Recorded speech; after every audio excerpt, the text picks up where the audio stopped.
Govinda Gopala. Hello my dear friends, आप लोगों का बहुत बहुत स्वागत है फिर से बालाजी इंडियन कोडर्स में। और जैसा कि हम अभी पिछली क्लासेस में अपने पॉइंटर को हमने कंप्लीट किया था, आज हमारा जो है तो हम स्टार्ट करेंगे स्ट्रक्चर, जो कि ये भी एक यूजर डिफाइंड डेटा टाइप है। और इसमें हम जो है तो वो स्ट्रक्चर तैयार करते हैं एक मल्टीपल ऑब्जेक्ट बनाने के लिए। तो इसका क्या है, कंस्ट्रक्टेड डेटा टाइप है। ये क्या है, एक कंस्ट्रक्टेड डेटा टाइप है। हम इसमें क्या करते हैं, हम एक स्ट्रक्चर तैयार करते हैं, इसीलिए इसका नाम है स्ट्रक्चर। तो इसका बेसिकली यूज क्या होता है, जैसे कि मान लीजिए कि एक आपका एरे है, आपके उस एरे में एक ही तरह का डेटा टाइप हो सकता है, उसमें आप कई तरह के डेटा टाइप नहीं डाल सकते हैं। जैसे इंट का एरे है तो इंट ही रहेगा, उसमें इंट ही वैल्यू जा सकती है। स्ट्रिंग का एरे है तो स्ट्रिंग ही जाएगी, फ्लोट की है तो फ्लोट ही जाएगी। तो इस तरीके से होता है। अब हमें कोई ऐसी चीज बनानी है जिसमें हमें अलग अलग चीजों को, अलग अलग तरह के डेटा टाइप को हम डलवा सकें, तो उसके लिए हम क्या करते हैं, स्ट्रक्चर तैयार करते हैं। तो सी लैंग्वेज जो होती है तो प्रोवाइड करवाई है हमें स्ट्रक्चर। ये एक एडवांस टेक्नोलॉजी है इसकी, सी की। तो जैसे कि हमने बेसिक फंडामेंटल में पढ़ा था, अब ये एडवांस में पढ़ रहे हैं। तो इसमें पॉइंटर के बाद हम स्ट्रक्चर पढ़ रहे हैं, और इसका हम यूज करेंगे क्या, किस तरीके से करेंगे वो आपको बताता हूं।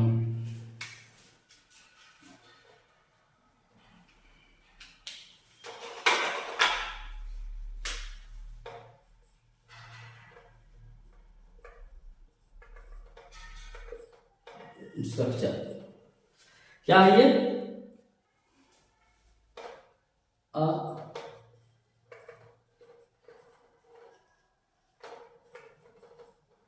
Constructed data type is known as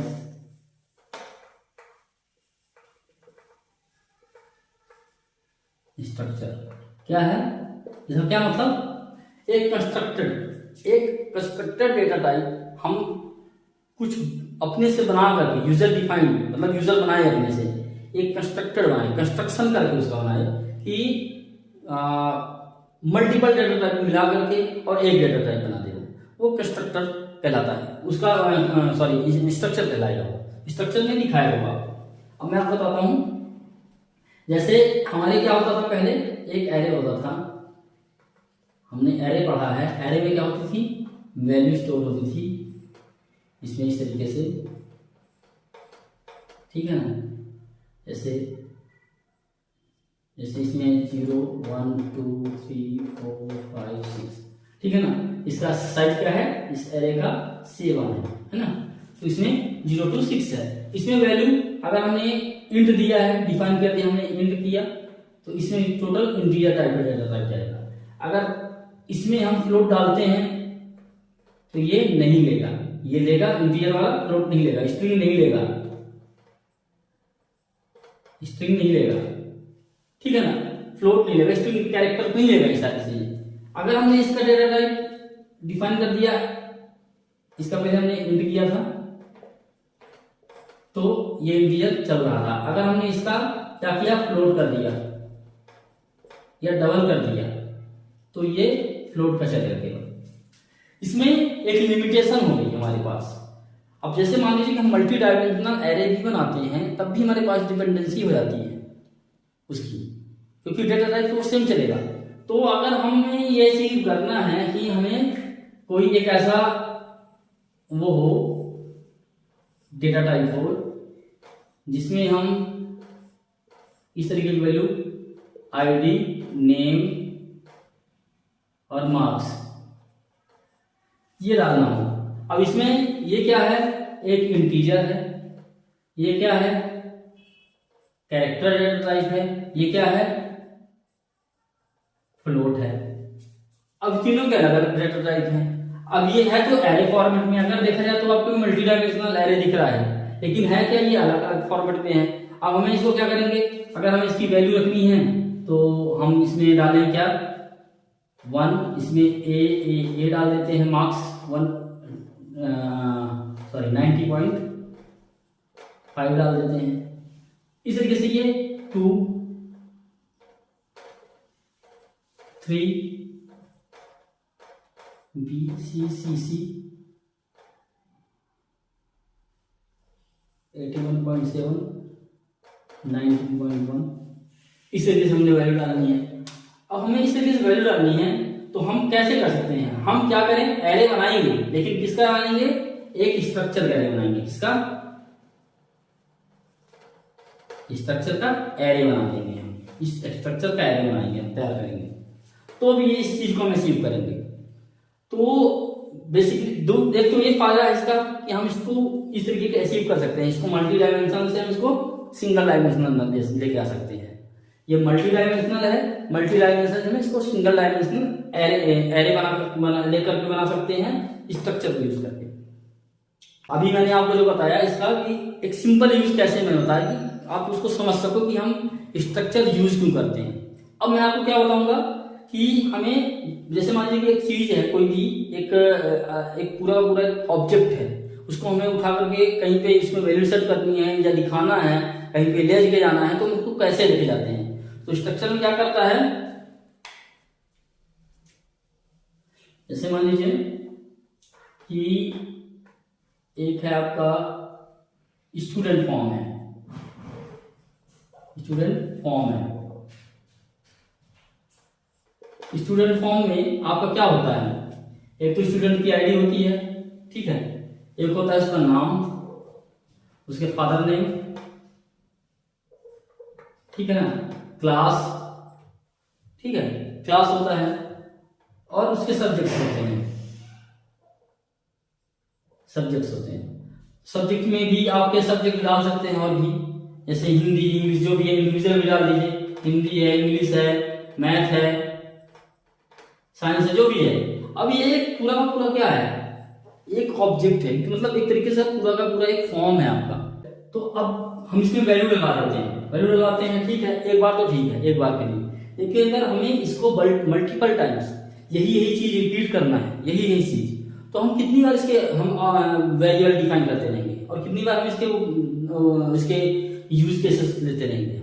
तो हमें इसके लिए क्या करते हैं हम कि हम इसमें क्या करते हैं बेसिकली कि हम एक स्ट्रक्चर बना देते हैं, एक पूरा एक डब्बे के अंदर डाल देते हैं, पूरा एक चीज किसी एक कलेक्शन के अंदर डाल देते हैं, एक कंटेनर के अंदर डाल देते हैं, जिसको हम क्या नाम दे देते हैं, स्ट्रक्चर।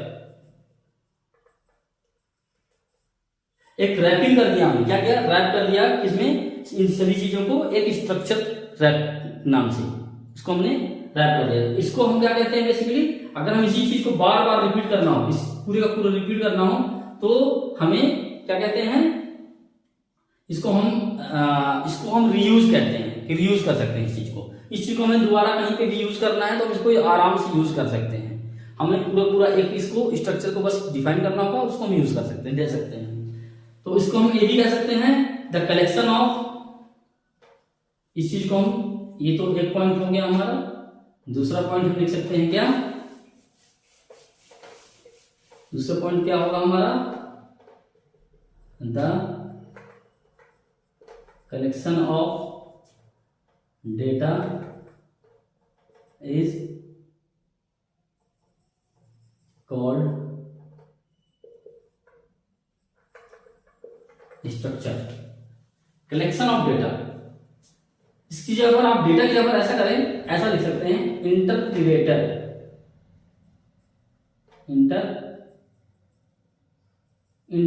डेटा। क्यों इसको इंटर रिलेटेड डेटा इसलिए हम कह रहे हैं क्योंकि उसी से मिलता जुलता, हम ये नहीं कि अब हम एरिया ऑफ के जितने भी एरिया ऑफ सर्किल रेक्टेंगल के पाई को हम यहाँ पाई या रेडियस की जो भी वेरिएबल है एक स्ट्रक्चर के अंदर डाल दें, उसी स्ट्रक्चर के अंदर हम डाल दें वो भी स्टूडेंट के रिलेटेड, तो वो थोड़ा गलत होगा। लेने के लिए ले लेगा, वो काम करेगा उतना ही, लेकिन कंसेप्चुअल वो गलत है। तो हमें क्या करना चाहिए, कि अगर हमारा एरिया से रिलेटेड है तो हमें स्ट्रक्चर बनाना चाहिए एरिया का, एक स्ट्रक्चर। अगर हमारा स्टूडेंट से रिलेटेड है तो दूसरा स्ट्रक्चर बनना चाहिए स्टूडेंट का, फिर हमें उसको अलग अलग तरीके से यूज करेंगे। ये एक ही मतलब इंटर रिलेटेड डेटा होना चाहिए। ये एक प्रोविजन है, हम लेने के लिए हम मिक्स कर सकते हैं। वो कंप्यूटर इस चीज को समझेगा नहीं, लैंग्वेज इस चीज को समझेगा नहीं कि किस लिए रेडियस यूज कर रहा है। स्टूडेंट में तो आप यूज होना नहीं है रेडियस का, तो क्यों रेडियस यूज कर रहा है, वो ये चीज नहीं बोलेगा। वो क्या बोलेगा, वो केवल कंसेप्चुअली एरर भी नहीं होगा, ये हमारे अंडरस्टैंडिंग एरर कहलाएगी। कि हम कोई भी, जैसे आपने कोड लिख लिया, अब आपने कोड लिखा, अब आपने क्या किया कि उस कोड को किसी और को दे दिया काम करने के लिए। अब उस कोड में जो है, तो उसने देखा कि स्टूडेंट के साथ रेडियस डाला हुआ है। अब वो सोच में पड़ जाएगा कि रेडियस क्यों यूज हो रहा है इसमें, रेडियस क्यों यूज करेंगे हम इसमें। तो रेडियस का जो है बेस जो इशू है, जो सॉरी इंटर रिलेटेड का जो प्रॉब्लम आ गया, वो अंडरस्टैंडिंग का प्रॉब्लम आ गया। फिर उसको फोन करेगा, वो मेरे को फोन करेगा कि मैंने क्योंकि बनाया है उसको, या जिसने बनाया है उसने उसको फोन करेगा, बोलेगा कि ये क्यों यूज किया हुआ है, फिर उसको हम समझाएंगे। तो ये एक तरीके से क्या है, या वो पर्सन अवेलेबल नहीं है तो उसके लिए वो पूरा का पूरा कोड पढ़ना पड़ेगा, डिबगिंग करनी पड़ेगी, उसको जो है ट्रैक करना पड़ेगा, तब समझ में आएगा कि ये तो यार यूज है ही नहीं इस रेडियस का स्टूडेंट के साथ, इसका तो एरिया के साथ यूज करना है। बट उस टाइम पे हमारा कोड इतना लिख चुका होगा, जा चुका होगा कि उसमें कोड में चेंज करना थोड़ा क्रिटिकल हो जाता है, तो हमें फिर चेंज करना पड़ता ही है, लेकिन बट थोड़ा सा टाइम एक्सपेंसेस हो जाता है। तो इसलिए हमें ये जरूर देखना है कि the collection of inter related data is called structure. Collection कर सकते हैं हम उसको, कलेक्ट कर सकें। थर्ड पॉइंट क्या है,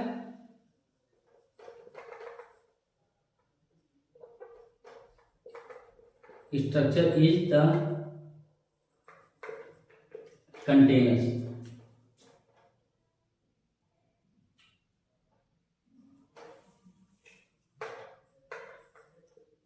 container of inter related data.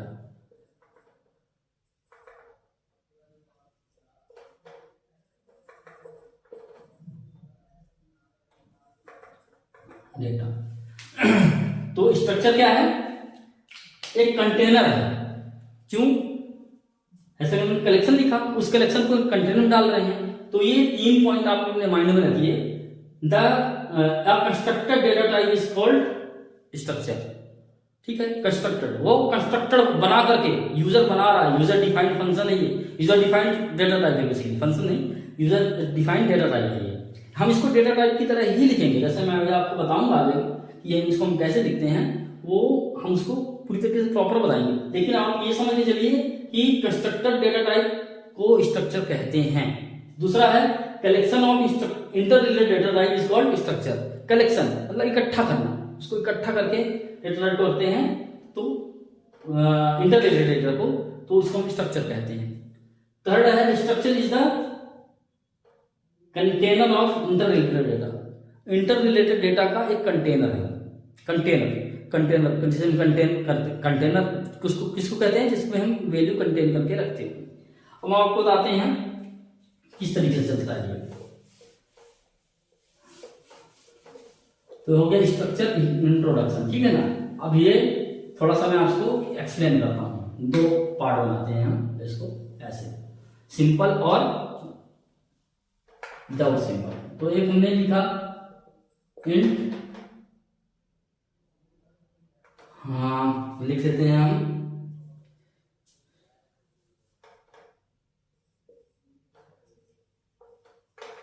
ID, ठीक है ना, 10 कर दिया हमने, ठीक है। ये हमने एरे लिखा है,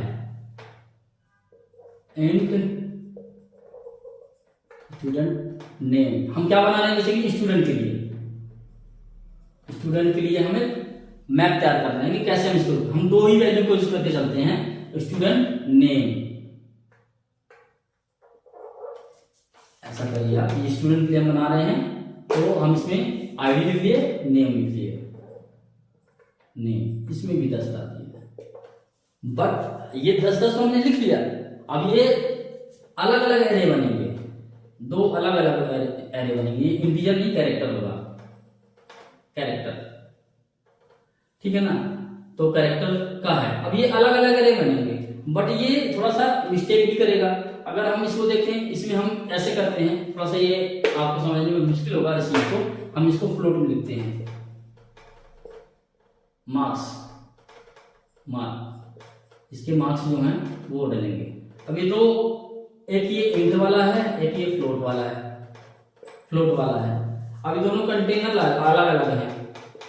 अब इन दोनों के बीच में रिलेशन जो है वो नहीं है, इन दोनों के बीच में कोई रिलेशन नहीं है, ये इसका प्रॉब्लम है, ये इसकी प्रॉब्लम है। अब हम देखते हैं किसका, स्ट्रक्चर का, स्टूडेंट का ही। तो हम कैसे लिखेंगे इसको, एक हमने लिखा स्ट्रक्ट कीवर्ड है, स्ट्रक्ट स्टूडेंट, इसमें हमने डाल दिया इंट आईडी, डाल दिया फ्लोट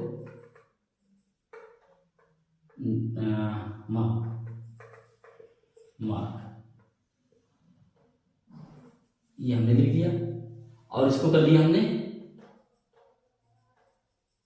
स्टूडेंट 10, इसका हम एरे बना देते हैं। एक मैं एग्जांपल लिख बता रहा हूं, तो ये 10 बार चलेगा ये चीज, लेकिन ये दोनों में अब आपस में क्या है, इंटर रिलेटेड हो गए, ये दोनों जो हैं इंटर रिलेटेड हो गए आपस में। हम इसकी वैल्यू एक साथ डालेंगे और एक साथ गेट कर सकते हैं, हम इसके इस आईडी के नेक्स्ट इसके मार्क्स निकाल सकते हैं।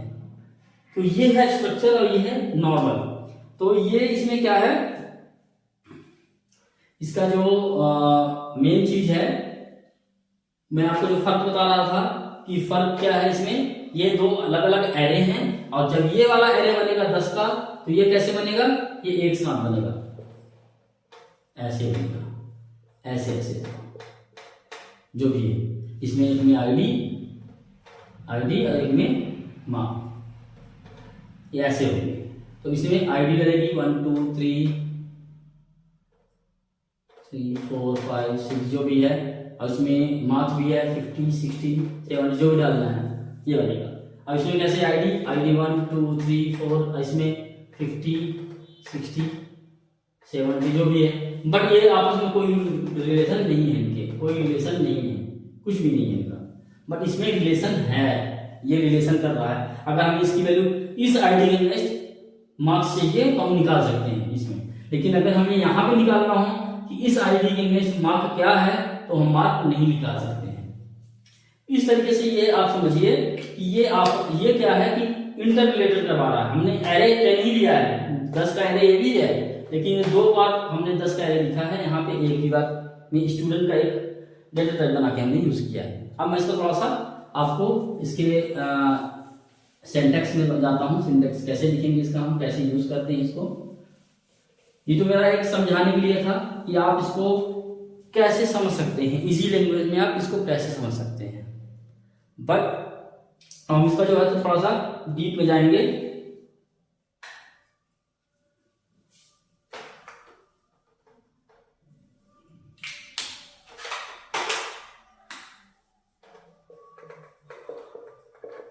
डिफाइनिंग स्ट्रक्चर,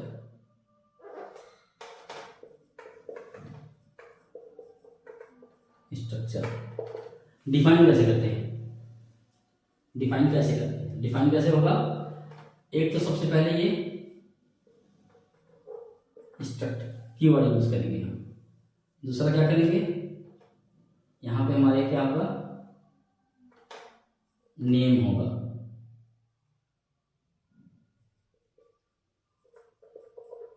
स्ट्रक्चर नेम, फिर ये स्टार्ट ब्लॉक होगा, एंड ब्लॉक होगा, ये सेमीकोलन होगा, और ये स्ट्रक्चर बॉडी होगा, स्ट्रक्चर बॉडी ये होगा। इसमें आप देखिए स्ट्रक्ट क्या है, ये सिंटैक्स है ये, इसमें क्या है, ये कीवर्ड है,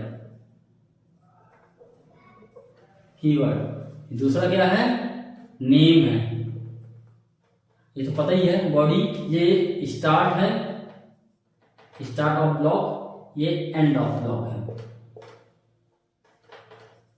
एंड ब्लॉक है, ठीक है ना। तो एंड हुआ। तो इस तरीके से इसका जो है तो स्ट्रक्चर को हम डिफाइन करते हैं। इसमें क्या है कि क्या करते हैं, पहले ये सिंटैक्स बेसिक स्ट्रक्ट एक कीवर्ड है, इस कीवर्ड का यूज करके हम इसको जो है तो क्या करते हैं, स्ट्रक्चर का नाम लिखते हैं। और स्ट्रक्चर को नाम लिख करके इसमें जितने भी वेरिएबल हमें डिफाइन करना होता है, इसमें हमारे डिफाइन जो वेरिएबल करने होते हैं वो हमारे जो फंडामेंटल वेरिएबल्स हैं, जो फंडामेंटल डेटा टाइप्स हैं, फंडामेंटल डेटा टाइप हैं, उन्हीं को हम यहाँ पे यूज कर सकते हैं, उन्हीं को यूज करते हैं बेसिकली। अगर हमें और कुछ एक्स्ट्रा यूज करना है तो हम यूजर डिफाइंड भी यूज कर सकते हैं। इवन स्ट्रक्चर के अंदर स्ट्रक्चर भी यूज कर सकते हैं, जैसे नेम हो गया, आईडी नेम, और फिर उसमें जब आ जाता है सब्जेक्ट, तो सब्जेक्ट भी एक स्ट्रक्चर है। उस सब्जेक्ट के अंदर हम कितने हिंदी, इंग्लिश, मैथ ये सब बना सकते हैं। तो स्ट्रक्चर के अंदर स्ट्रक्चर, जैसे आप देखिए आप यहाँ पे आईडी हमने बताया था, नेम, अब यहाँ पे हमने लिखा सब्जेक्ट। अब इस सब्जेक्ट से हमें क्या कैसे पता चलेगा कि सब्जेक्ट क्या है। इस सब्जेक्ट भी आगे वो है English, Hindi, math etcetera, science, जो भी है। तो अब ये एक स्ट्रक्चर पूरा बनेगा, पूरा यहां तक ये इसकी एक स्ट्रक्चर में बनेगा आईडी, नेम और सब्जेक्ट। और एक स्ट्रक्चर में बनेगा सब्जेक्ट, क्या बनेगा, सब्जेक्ट होगा, पहले हम बनाएंगे एक छोटा, पहले हम इसको बनाएंगे, इतने बस का स्ट्रक्चर बनाएंगे सब्जेक्ट। तो सब्जेक्ट में हम बनाएंगे क्या, एक एग्जांपल बताता हूं मैं आपको। एक सब्जेक्ट में हम बनाएंगे क्या, सब्जेक्ट बनाया हमने, इसमें डाल दिया स्ट्रक्ट, लिख दिया स्ट्रक्ट, और यहां पे हमने लिखा सब्जेक्ट। सब्जेक्ट में डाल दिया इंग्लिश, तो float English, float Hindi, float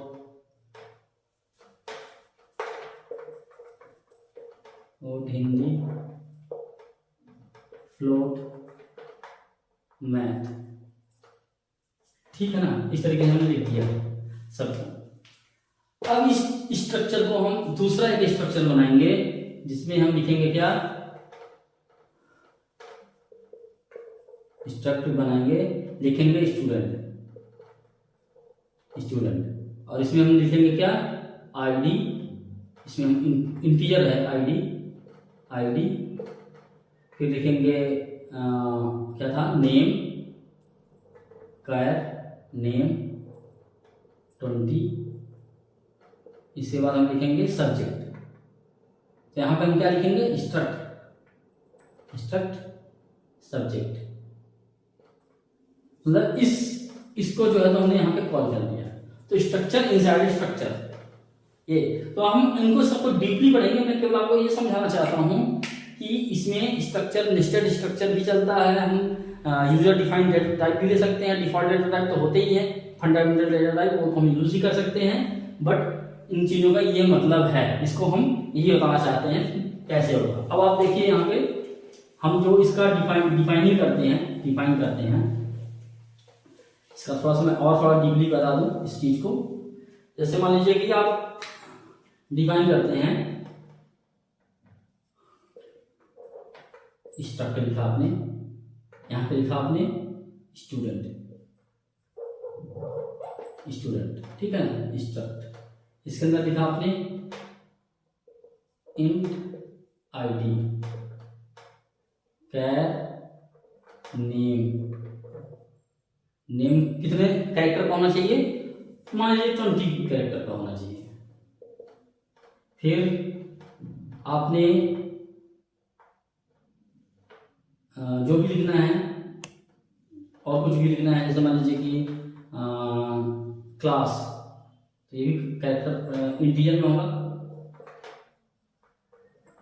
class. इस तरीके से आप ये बन गया। अब इसमें देखिए कि ये जो है तो कितना पैसे वैल्यू ले रहा है।